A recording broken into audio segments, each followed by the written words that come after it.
Bien, chicos, entonces, ¿qué hemos estado hablando durante este tiempo? ¿Recuerdan? ¿Cómo?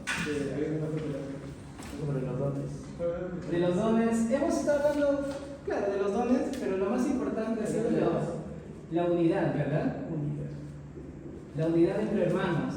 Los dones espirituales son muy importantes, pero siempre y cuando lo usemos para la edificación de la iglesia, que es la unidad, ¿no? Yo uso mis dones para servir a Pierito, Pierito usa sus dones para servir a Alexis, y así, ¿no?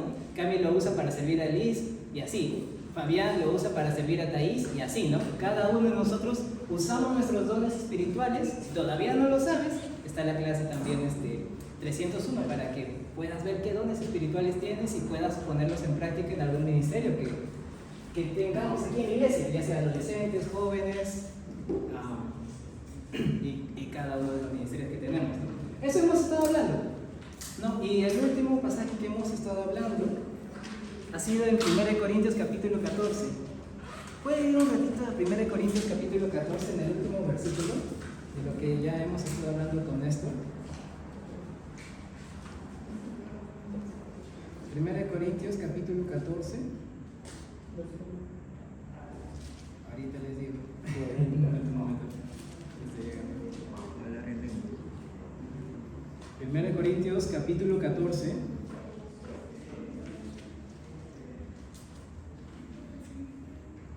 Versículo 39 y 40. Así está terminando este pasaje, ¿no? Dice: así que, hermanos, procurad profetizar y no impidáis el hablar en lenguas, pero hágase todo decentemente y con orden. Ahí estábamos viendo, ¿no? Si es que quieren usar los dones espirituales acerca de hablar en lenguas, que haya un intérprete, ¿no? Para que se pueda hablar en lenguas y todo el pueblo calle. Eso es lo que estaba diciendo el apóstol Pablo, ¿no? De una manera correcta, con orden, y profetizar la palabra del Señor, hablar acerca de la palabra del Señor y todo con orden. Eso es lo último que hemos estado hablando con esto, ¿no? Y hacerlo todo de manera que cada uno de nosotros pueda ser bendecido, ¿no? Con el servicio que nosotros tenemos hacia los demás.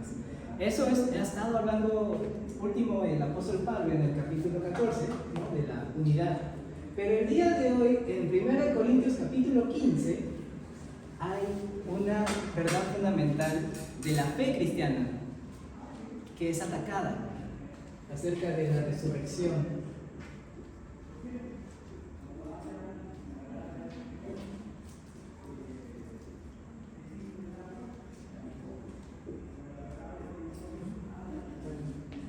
Esta verdad fundamental que nosotros conocemos, ¿no? La resurrección de los muertos.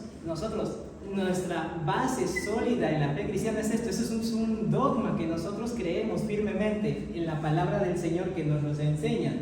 Esta verdad fundamental está siendo atacada en este capítulo. El apóstol Pablo escribe el libro, este capítulo, para poder defender esta verdad fundamental que estaba siendo atacada en el libro, en la iglesia de Corintio. ¿Y qué pasaba? En la iglesia de Corintio había tanto personas que eran gentiles como personas que eran judías. Si nosotros nos recordamos un poquito, las personas judías, había una religión judía que se llamaban los saduceos se llamaban, y ellos no creían en la resurrección de muertos. Ellos no creían, ellos pensaban que esto era totalmente falso, porque ellos tenían como eso era lo que enseñaba esa religión en ese tiempo, ¿no? Y por eso había una rivalidad entre los fariseos y los saduceos. Los fariseos sí creían en la resurrección de los muertos, pero los saduceos no creían en eso.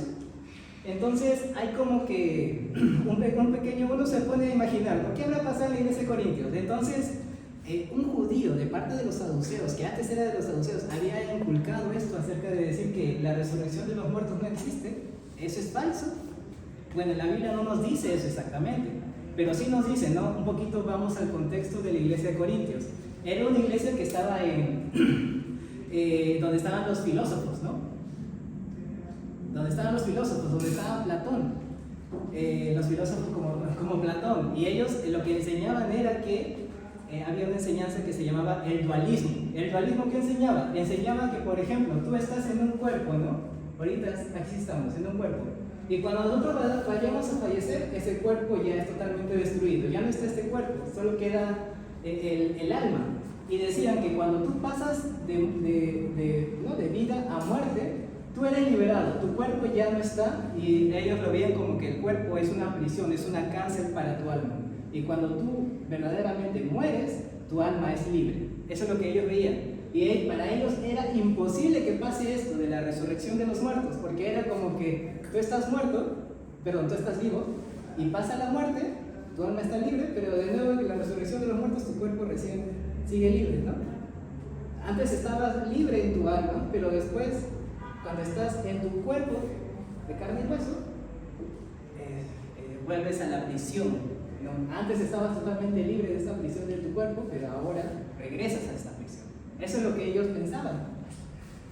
Y algunos teólogos dicen que eso es posible que haya pasado, que unos de la cultura de ese tiempo, en este contexto de la iglesia de Corintios, una de estas personas ha implantado esta falsa enseñanza de no creer en la resurrección de los muertos. Y a esta falsa doctrina que estaban enseñando algunos en la iglesia de Corintio, ataca el apóstol Pablo en este pasaje, en este capítulo, en el capítulo 15.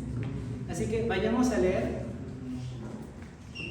¿Todos están en 1 Corintios capítulo 15?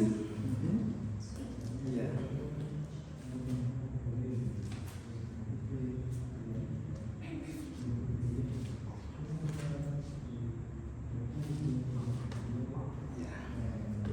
Vayamos del versículo 1 al 2, que nos dice. Versículo 1 al 2 dice: además, os declaro, hermanos, el evangelio que os he predicado, el cual también recibisteis y el cual también perseveráis, por el cual asimismo, si retenéis la palabra que os he predicado, sois salvos, si no creísteis en vano.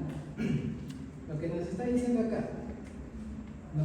Primero es que ustedes recibieron el evangelio.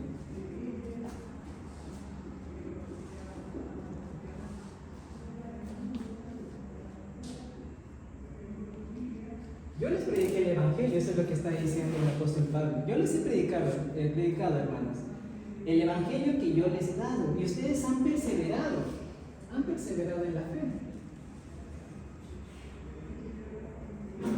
Ustedes lo han hecho, ustedes han perseverado en la fe. Y asimismo, si retenéis la palabra que os he predicado, entonces ustedes sois salvos.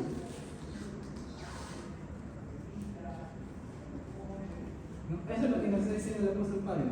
El apóstol Pablo decía: ustedes, hermanos, que han retenido el evangelio que yo les he predicado acerca de todo, ¿no? De que Cristo vino aquí a la tierra, murió por nuestros pecados y resucitó al tercer día. De todo esto, ellos han creído firmemente. Ellos han creído en la resurrección de los muertos desde un comienzo. Y es por eso que Pablo decía que entonces ustedes son salvos, hermanos, porque ustedes han creído en esto. Ustedes lo han creído. Pero dice después: si no creísteis en vano. ¿Esto qué quiere decir? Hay algunos que muchas veces nosotros iniciamos nuestra fe cristiana y tenemos una fe temporal, ¿no? Algunos tienen una fe temporal y esta fe solamente es por unos cuantos meses, quizás unos cuantos años, pero en el momento de la prueba, en el momento de las aflicciones, en el momento de las tribulaciones que nosotros como cristianos pasamos, no, esa fe temporal muere. Esta fe temporal ya no está. La fe solamente está por un leve momento, pero cuando vienen las pruebas, vienen las tribulaciones que muchos apóstoles han pasado, muchos discípulos del Señor Jesús han pasado, y muchos hermanos que están en la iglesia histórica también han pasado por persecuciones, como Esteban, que fue apedreado en el libro de Hechos. Cuando ellos pasan por eso, se olvidan de su fe y regresan al mundo, porque ha sido una fe temporal. La gente que una vez creyó, pero que después se negó a aferrarse a la palabra de Dios, está demostrando que son infieles a Dios y han creído en vano, solamente han tenido una fe temporal, ¿no? Eso es lo que nos está hablando el apóstol Pablo. Vayamos ahora, chicos, al versículo 3 al 11.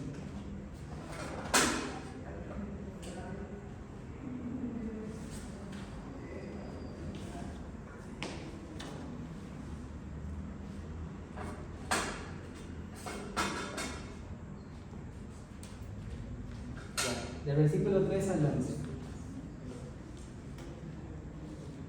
¿Quién lo quiere leer? Sí, Camilo. 1 Corintios 15, del 3 al 11, ¿no? Sí, pero vamos a leerlo primero del 3 al 8. Porque primeramente os he enseñado lo que asimismo recibí, que Cristo murió por nuestros pecados conforme a las Escrituras. Hasta ahí, un ratito, hasta ahí. ¿Qué nos está diciendo? ¿Cristo qué? Ya, primero, hermanos, recuerden, Cristo murió por nuestros pecados.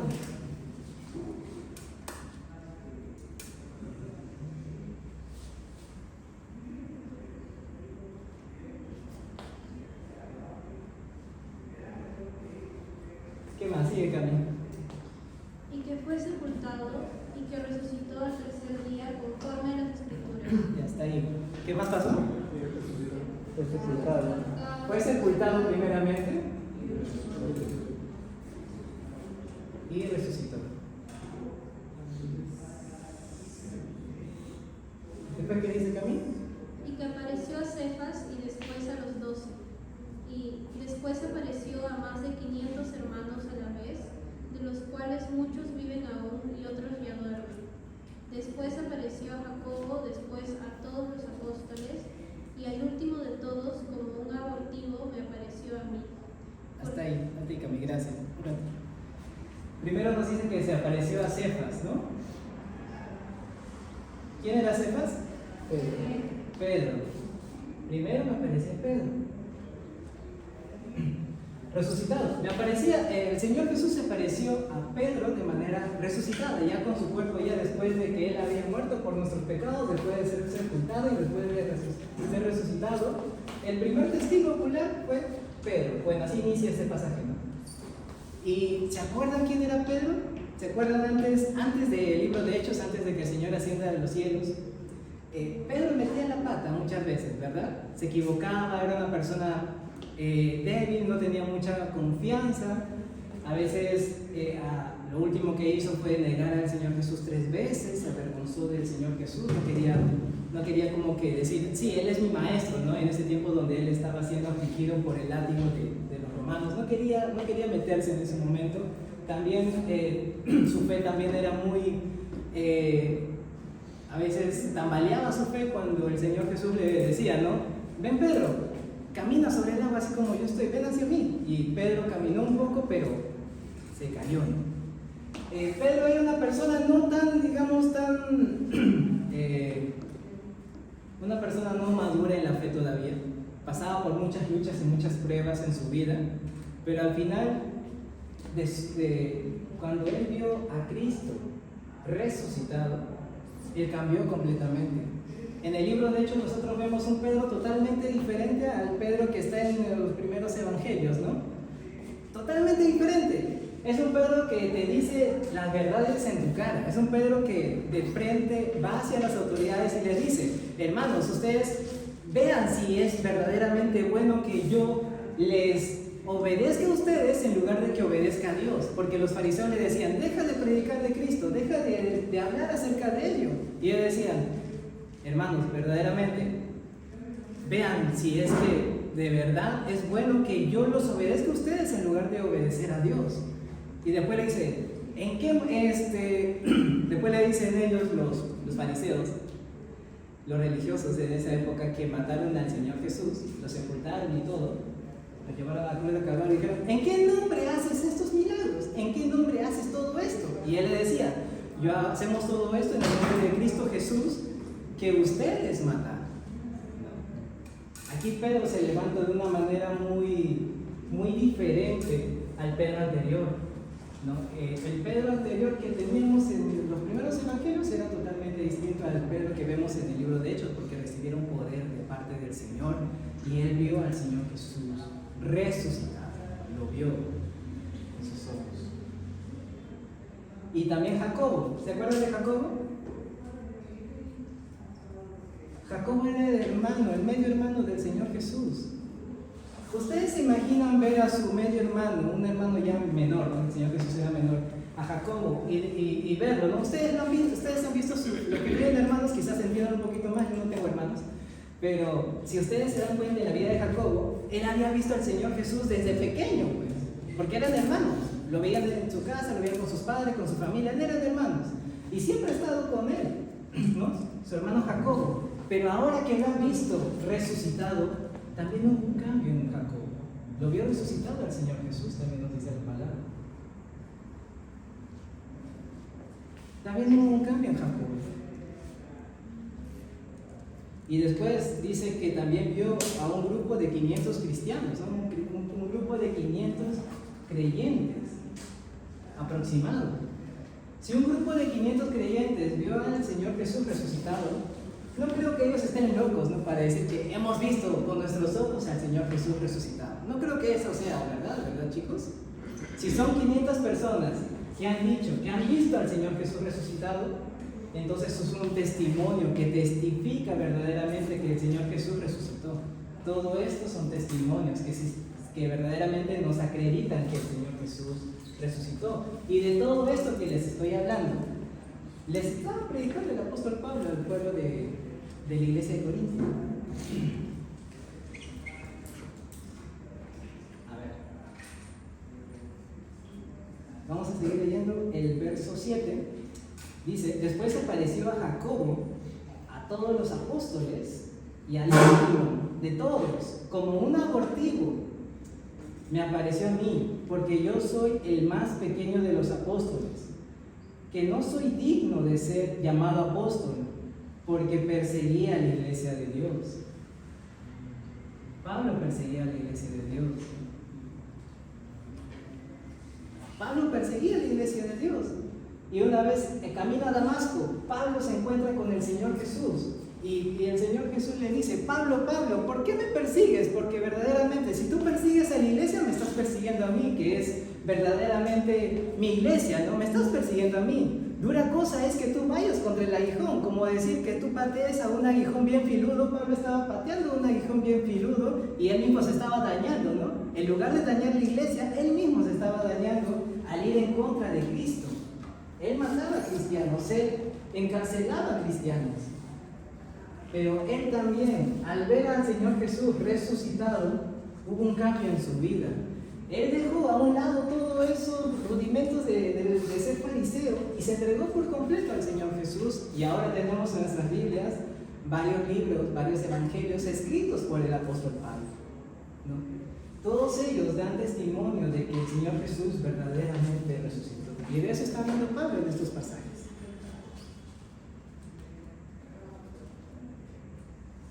Versículo 10 dice: pero por la gracia de Dios soy lo que soy, y su gracia no ha sido en vano para conmigo.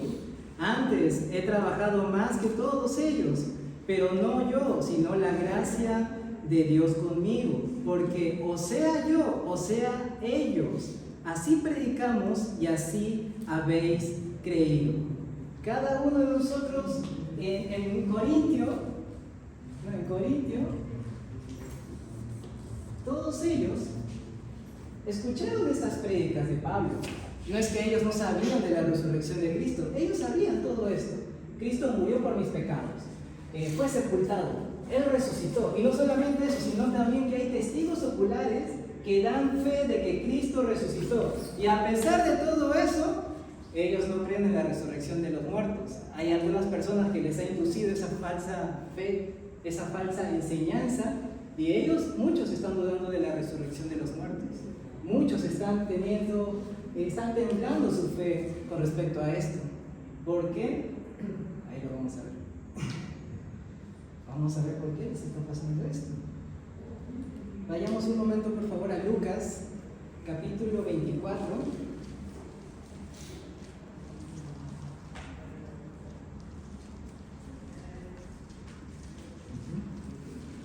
Lucas 24.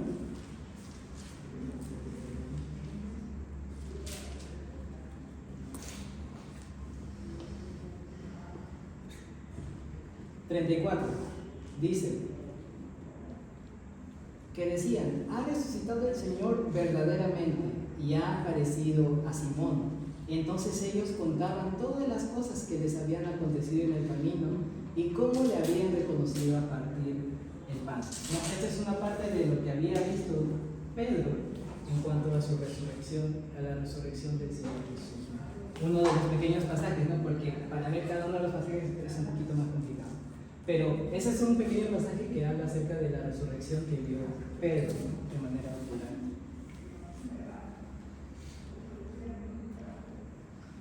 Entonces, Pablo les está hablando acerca de doctrina, no es que ellos sean como que bebés, no, ellos ya conocen acerca de la resurrección, acerca de que Cristo murió en sus pecados, acerca de que fue sepultado y resucitó, saben todos los testimonios, pero a pesar de eso, ellos tienen algunas cositas que no están bien delante del Señor, ¿no?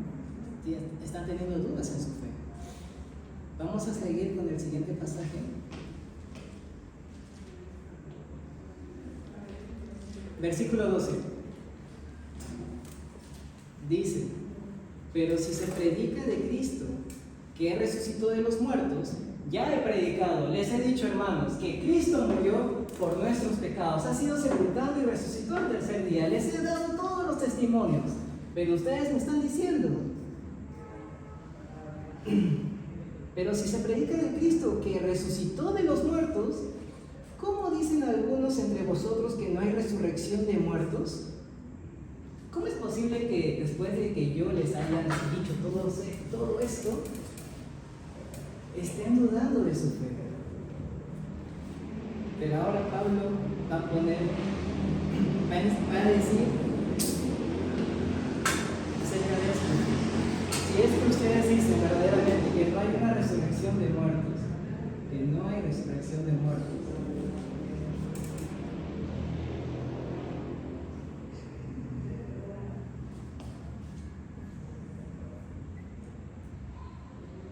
si es que verdaderamente no hay resurrección de muertos, ¿qué pasaría con nosotros? ¿Qué pasaría con nuestras vidas? ¿No? Si es que verdaderamente no hay resurrección de muertos, ¿cuáles son las consecuencias de que no haya resurrección de muertos? Y nos dice, versículo 13,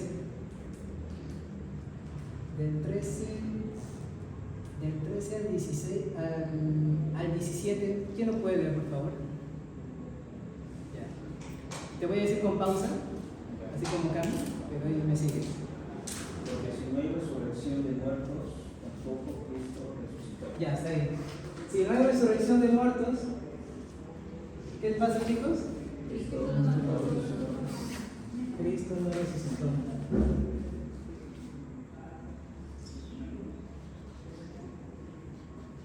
¿Qué más dice? Y si Cristo no resucitó, vana es entonces nuestra predicación, vana es también vuestra fe.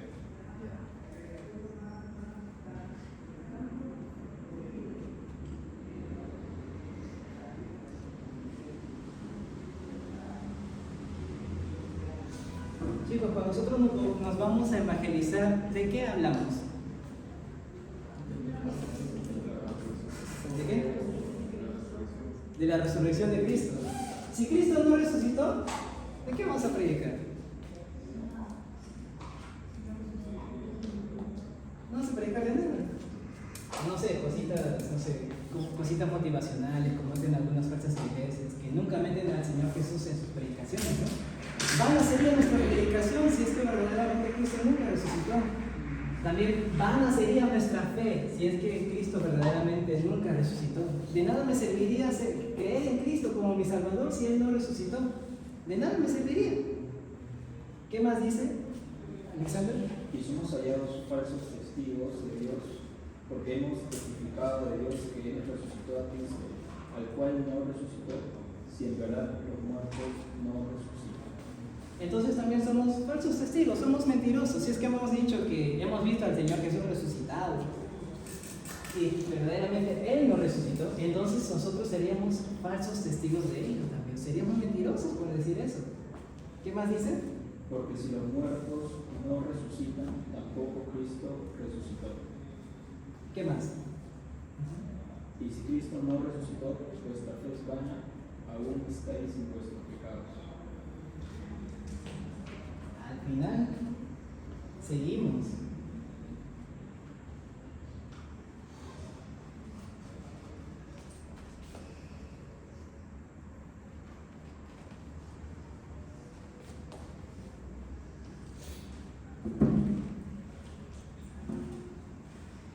seguimos en nuestros pecados. Es decir, ya nadie me puede perdonar. Nadie me puede perdonar por mis pecados. Nadie me puede justificar por mis pecados. No puedo ser justo delante de Dios porque Cristo no resucitó. ¿Qué más, chicos? ¿Qué más se acuerdan?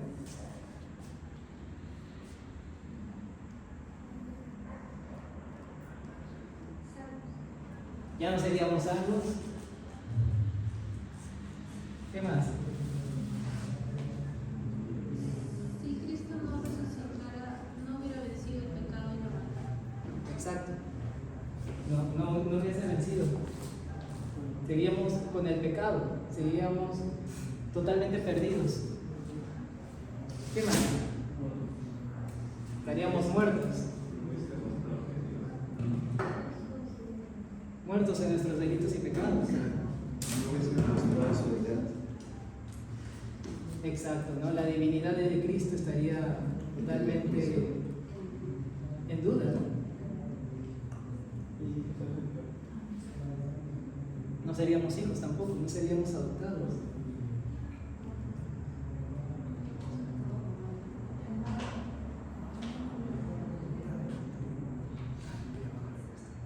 No seríamos hijos. Absolutamente todo lo que nosotros hemos visto en Romanos y una parte también en 1 Corintios, todas las bendiciones que el Señor nos ha dado a través de la fe en Cristo, no lo tendríamos, no tendríamos perdón de pecados, no tendríamos justificación de pecados, no seríamos salvos, estaríamos muertos en nuestro delito y pecado, la divinidad de Cristo sería cuestionada, no seríamos hijos de Dios, estaríamos todavía siendo enemigos de Dios, porque Cristo vino aquí a la cruz del Calvario a morir por nuestros pecados para que nosotros dejemos ser enemigos de Dios porque habíamos transgredido su ley. Todo esto implica, ¿no? Y Pablo dice, ¿no? A ver, está bien, vamos a ver qué pasa si es que verdaderamente esto fuera cierto, ¿no? Bajo el supuesto de que esto es cierto. Y llegamos a esta conclusión. Nuestra vida estaría totalmente perdida. Nuestra vida no merecería nada, ¿no? Verdaderamente nuestra vida sería como que vamos a vivir 90, 50 años y solo nos queda esta vida y ya, ¿no? Después ya nos vamos al infierno. Eso es lo que nos va a pasar. Si es que esto es verdad. Si es que esto fuera verdad, eso nos pasaría. A ver, ¿en qué versículo te quedaste, Elizabeth? 18. ¿Puedes seguir al 19, por favor? Bueno, que 17. Ya. 18. Entonces también los que durmieron en Cristo perecieron. Si en esta vida solamente esperamos en Cristo, somos los más dignos, con excepción de todos los hombres. Está ahí. Nos dice, entonces también los que durmieron en Cristo perecieron. Es decir, los que han fallecido entonces se van a ir al infierno, ¿no?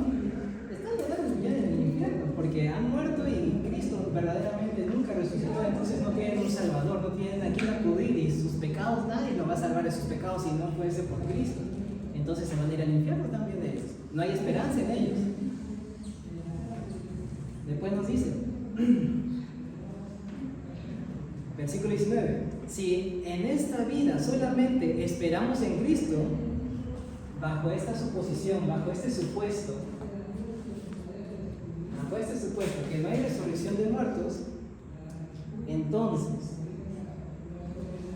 somos los más dignos de conmiseración, es decir, los más dignos de lástima. Los más dignos de lástima porque nos hemos abstenido de muchas cosas. Nos hemos abstenido de ser alcohólicos, nos hemos abstenido de ser drogadictos, nos hemos abstenido de la fornicación que los jóvenes de ahora están disfrutando y nosotros nos abstenemos por cumplir lo que dice la palabra del Señor, por obedecer, por guardarnos en santidad. Y si Cristo no hay resurrección, somos los más dignos de lástima. Yo no podría llamar a Pedrito mi hermano, tampoco a Alexis. Ninguno de nosotros podríamos llamarnos hermanos, porque no somos hermanos en Cristo.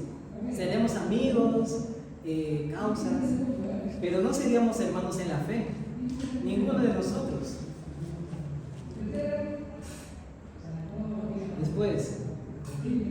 Después de eso vamos a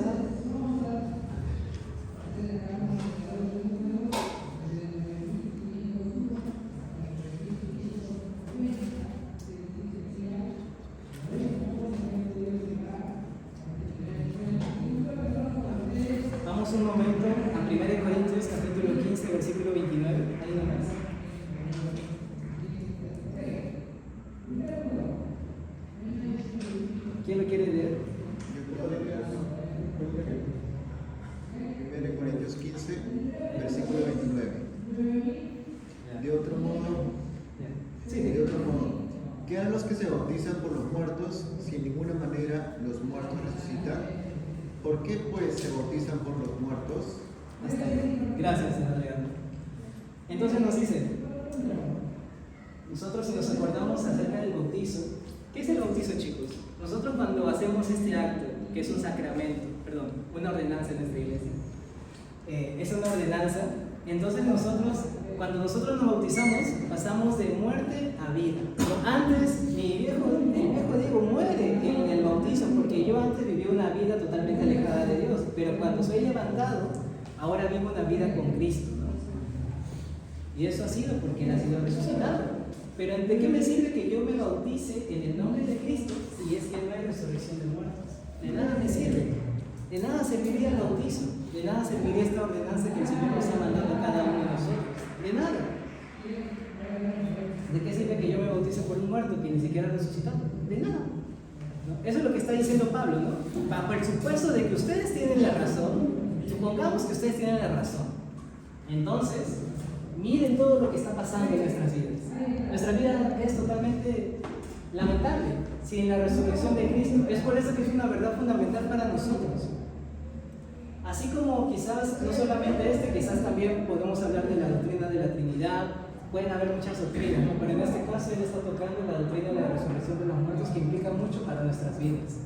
Si verdaderamente, hermanos, no tenemos bien en claro que Jesús resucitó de entre los muertos, tenemos que tener cuidado. Si tienes dudas acerca de esto, acude a tu líder de grupo de vida, acude a Néstor, acude a Ángela para salir de esas dudas, porque el apóstol Pablo estaba bien preocupado por la iglesia de Corintios, porque ellos estaban hablando de la resurrección de Cristo, la resurrección de los muertos en general, y eso implicaba la resurrección de Cristo también. Entonces, regresamos un momento al versículo 20, del versículo 20 al 26. Ahora el apóstol Pablo nos va a hablar acerca de la garantía verdaderamente de la resurrección de Cristo. Del 20 al 26. ¿Quién lo quiere leer? Después tú.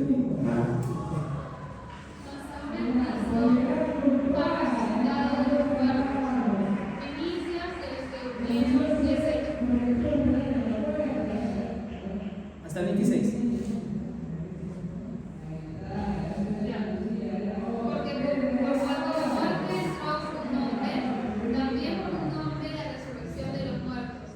Porque así como en Adán todos mueren, también en Cristo todos serán vivificados. Pero cada uno en su debido orden. Cristo, las primicias, luego los que son de Cristo en su venida. Luego el fin, cuando entregue el reino al Dios y Padre, cuando haya suprimido todo dominio, toda autoridad y potencia. Porque preciso es que Él reine hasta que haya puesto a todos sus enemigos debajo de sus pies. Y el postrer enemigo que será destruido es la muerte. Amén. Gracias. Ahí nos está hablando acerca de la garantía de la resurrección de Cristo, ¿no? Mas ahora Cristo ha resucitado de los muertos, es primicias a los que durmieron es hecho, porque por cuanto la muerte entró por un hombre, es decir, por Adán, también por un hombre la resurrección de los muertos, es decir, por Cristo. Esas son las primicias, el Señor nos da las primicias, a través de Él tenemos resurrección, a través de Él podemos tener una vida en comunión con Dios, podemos tener una familia de la fe a través de la resurrección de Cristo, a través de su resurrección somos justificados, a través de su resurrección somos salvos delante del Señor, tenemos perdón de pecados, somos justificados delante del Señor. La resurrección de Cristo son las primicias, es un anticipo de nuestra resurrección. Es la garantía de que nosotros también vamos a resucitar en su debido momento. Si es que nosotros fallecemos y luego viene el Señor Jesús por segunda vez, vamos a resucitar. Si tú no has fallecido y viene el Señor Jesús por segunda vez, vas a pasar de frente a su gloria,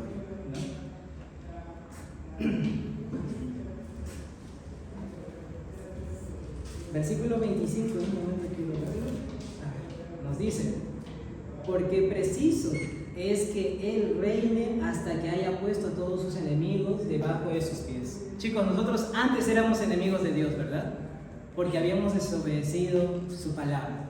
Pero ahora estamos debajo de los pies de Cristo porque ahora obedecemos su palabra. Y a través de la cruz del Calvario, a través de la resurrección de Cristo, tenemos perdón de pecados y podemos tener una amistad con el Señor. Ya no somos enemigos de Dios, ahora somos amigos de Dios. A través de la reconciliación que construyó únicamente Cristo del hombre y Dios.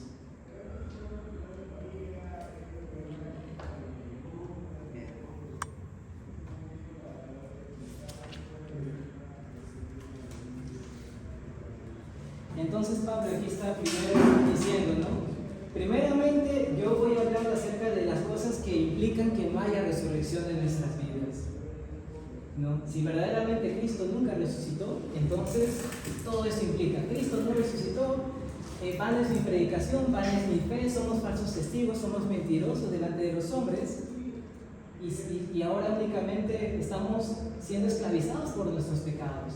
No podemos recibir perdón de pecados, no somos justos delante de Dios, no somos salvos, estamos muertos en nuestros delitos y pecados.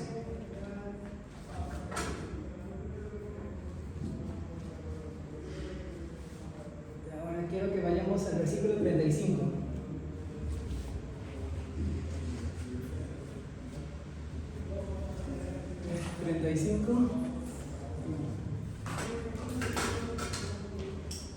Versículo 35 al 37.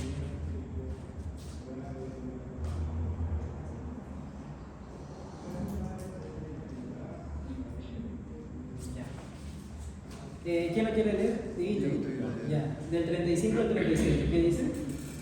Mira, tal vez alguien pregunte, ¿cómo resucitarán los muertos? ¿Con qué clase de cuerpo vendrán? Qué tontería. Lo que tú siembras no cobra vida, a menos que muera. No plantas el cuerpo que luego ha de crecer, sino que siembras una simple semilla de trigo o de otro grano. Gracias, Divina. Dice, la semilla no fructifica hasta que muera. Imaginemos aquí tenemos una semilla.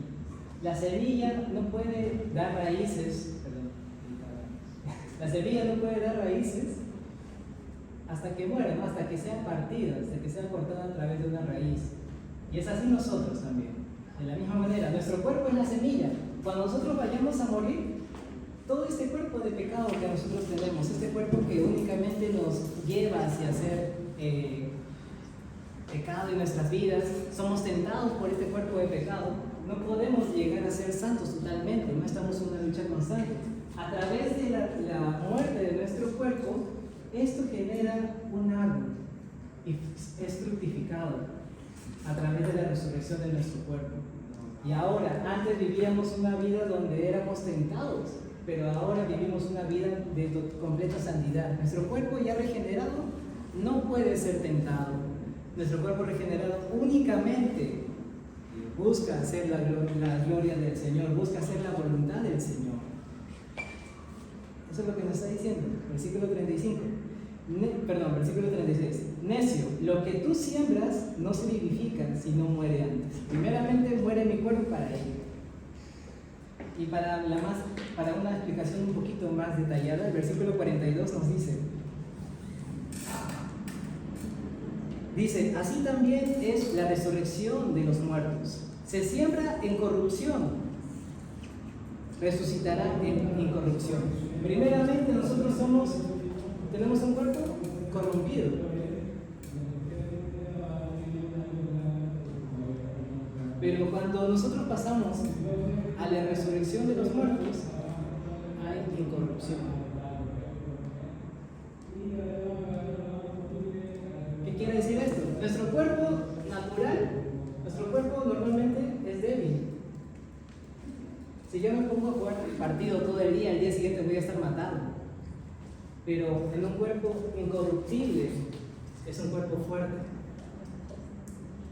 Yo voy a poder jugar partido todo el día y no voy a estar cansado. Yo voy a poder hacer muchas cosas, muchas actividades físicas Y mi cuerpo nunca se va a cansar, porque es un cuerpo incorruptible.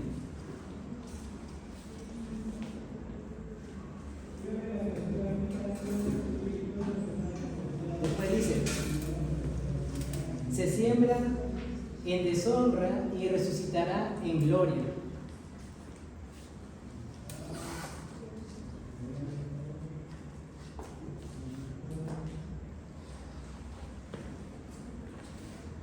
Primero voy a estar en deshonra por haber desobedecido al Señor, pero después mi cuerpo va a pasar a gloria. Un cuerpo glorificado para el Señor. Después nos dice,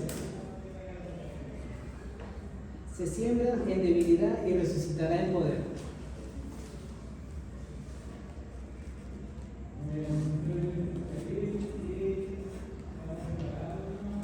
Aquí me equivoqué. Este es al revés, este es aquí abajo. Aquí es donde mi cuerpo es débil. Aquí es donde mi cuerpo es fuerte. Y este es el pecado.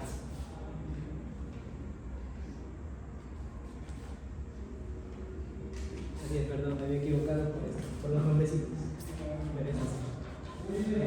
Mi pecado está en mi cuerpo, ¿no? Yo soy una persona corrompida porque mi corazón únicamente llama hacia lo malvado. Mi corazón es perverso y malvado, dice la palabra del Señor. Pero cuando yo paso de resurrección a vida, estoy en un cuerpo totalmente sano delante de los ojos del Señor. Y como le dije, la debilidad de mi cuerpo se debilita si yo juego todo el día partido, pero pues pasa a ser un cuerpo que tiene poder y es fuerte ante estas debilidades. Ya no me canso, somos totalmente jóvenes, ya no hay cansancio, ya no hay fracturas de pie, ya no hay enfermedades, ya no hay nada. Nos pasa cualquier cosa, estamos bien. Nuestro cuerpo es poder, es fuerte. Nuestro cuerpo ya no es débil, soporta muchas cosas. Esto es lo que nos dice la palabra del Señor.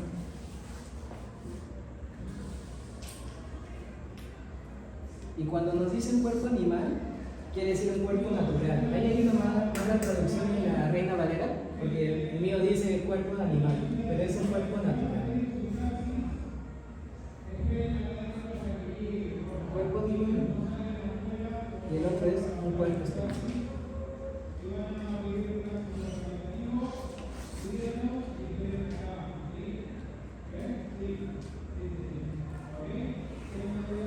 Paso de un cuerpo natural a un cuerpo espiritual.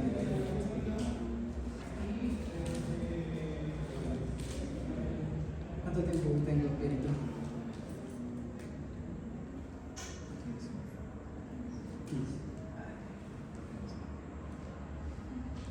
Entonces, vayamos a Mateo 13, versículo 43. Aquí nos habla cómo es nuestro cuerpo en la gloria del Señor. Mateo 13, 43.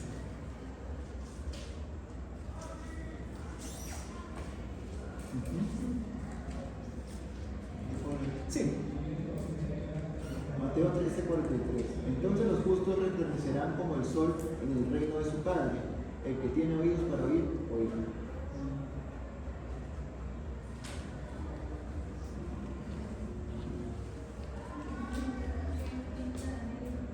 Dice, resplandecerán como el sol. Nuestro cuerpo glorificado, cuando es resucitado, va a resplandecer como el sol. Y esto es porque el Señor nos va a dar su gloria en este aspecto. Dice que nadie puede ver la gloria de Dios, ¿no?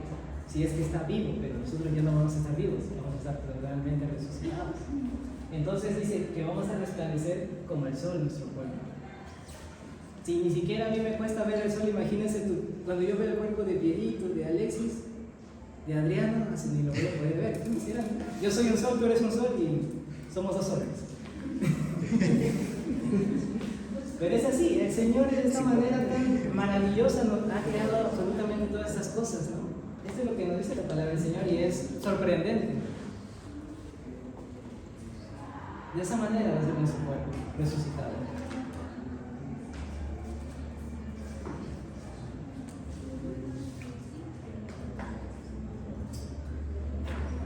Vayamos a versículos 50 al 52.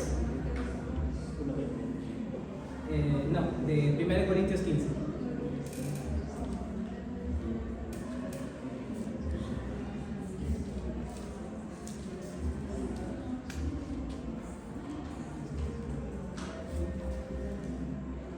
Del 50 al 52. ¿Lo tienen? Ahí está Natalia. 1 Corintios 15, del 50 al 52. Pero esto digo, hermanos, que la carne y la sangre no pueden heredar el reino de Dios, ni la corrupción hereda la corrupción. He aquí, os digo un misterio. No todos moriremos, pero todos seremos transformados. En un momento, en un abrir y cerrar de ojos. A la final trompeta, porque se tocará la trompeta, y los muertos serán resucitados incorruptibles, y nosotros seremos transformados. Amén. Esto va a pasar en la segunda venida del Señor, ¿no? Cuando suene la trompeta, esto va a pasar. Nuestro cuerpo de ser un cuerpo totalmente corrompido por el pecado, donde estamos batallando con las tentaciones día a día, nos arrepentimos de nuestros pecados, vamos a pasar a un cuerpo incorruptible, sin corrupción, totalmente santo, ¿no? Un cuerpo que deshonraba a Dios, un cuerpo de gloria. Y así sucesivamente. Un cuerpo de debilidad, un cuerpo de poder. Un cuerpo natural a un cuerpo totalmente espiritual. Y nos dice, 52, en un momento, en un abrir y cerrar de ojos, así como menos de un segundo, a la final trompeta, porque se tocará la trompeta y los muertos serán resucitados, incorruptibles, y nosotros seremos totalmente transformados. En esto creemos, en la resurrección de los muertos, ¿no? Y eso es todo lo que implica la resurrección de los muertos, nos está hablando el apóstol Pablo, ¿no? Para fortalecer mucho más la iglesia de Corintios, para fortalecer también nuestra fe y poder estar firmes en esta doctrina que, como lo hemos visto, es totalmente importante para nuestras vidas. Sin esto no hay perdón de pecados, sin esto no puedo vivir una vida de santidad, sin esto no hay absolutamente nada, no somos dignos de lástima, ¿no? Si es que verdaderamente no existiera la resurrección de los muertos. Y ya para ir terminando, chicos, leíamos desde el versículo 54 al 58. ¿Quién lo quiere leer? Yo puedo leer.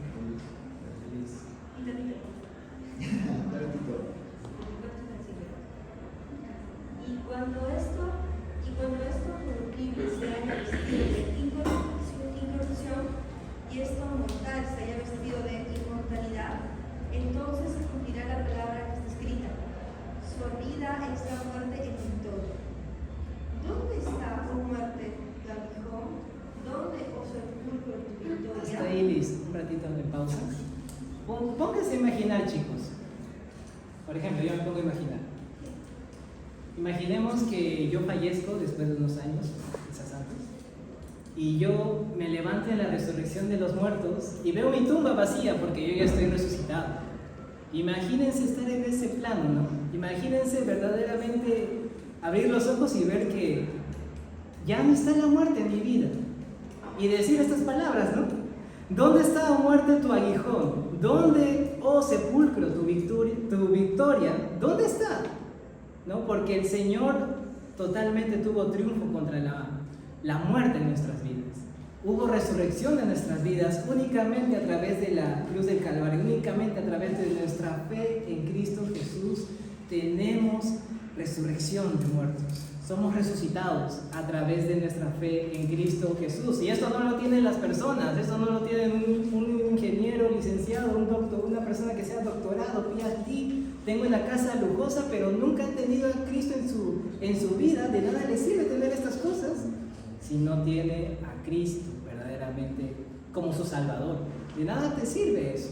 Puedes tener muchas cosas, quizás tu sepulcro donde tú vayas a fallecer sea de oro, sea de plata, sea de bronce, lo mejor de todo. Pero ¿de qué sirve si al final te vas a ir al infierno? ¿De qué te sirve? La verdad que a mí me gustaría que me quemen nomás. Que mucho gasto en la lámpara. Pero bueno, no depende de mi familia. A mí que me quemen. Y esto es verdaderamente un gozo saberlo, ¿no? Si tú falleces, ver tu lápida vacía en la resurrección de los muertos es un gozo. Sigue, Liz, por favor. Y el aguijón de la muerte es el pecado, y el poder del pecado de Dios. Más gracias sean dadas a Dios que nos da la victoria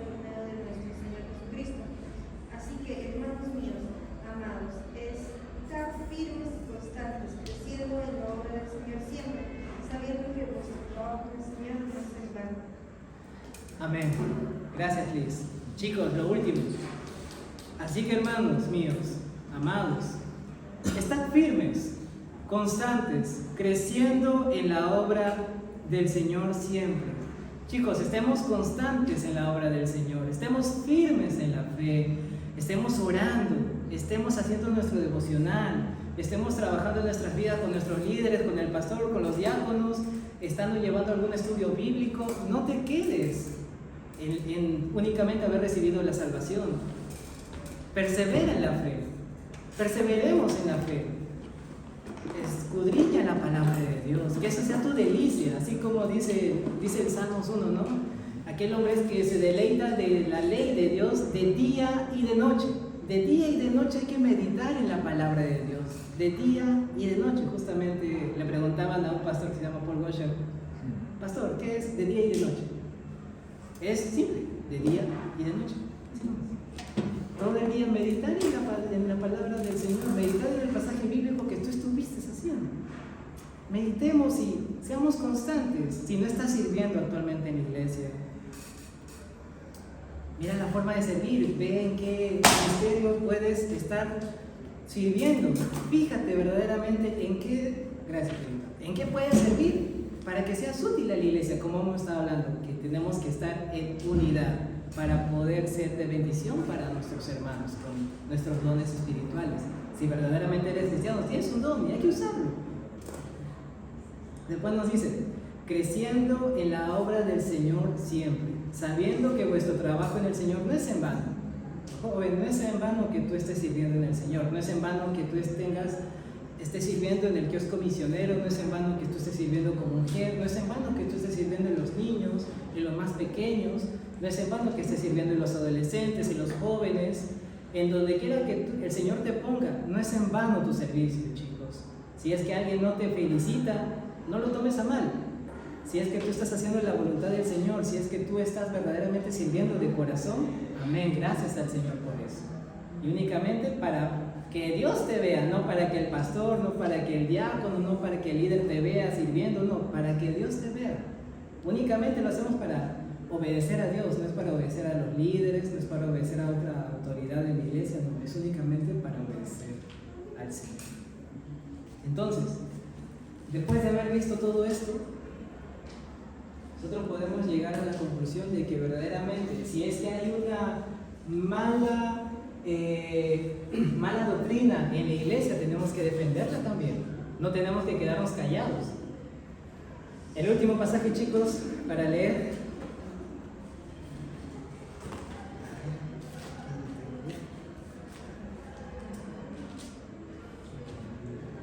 Primero de Timoteo 3:15. El que lo encuentra, lo lee.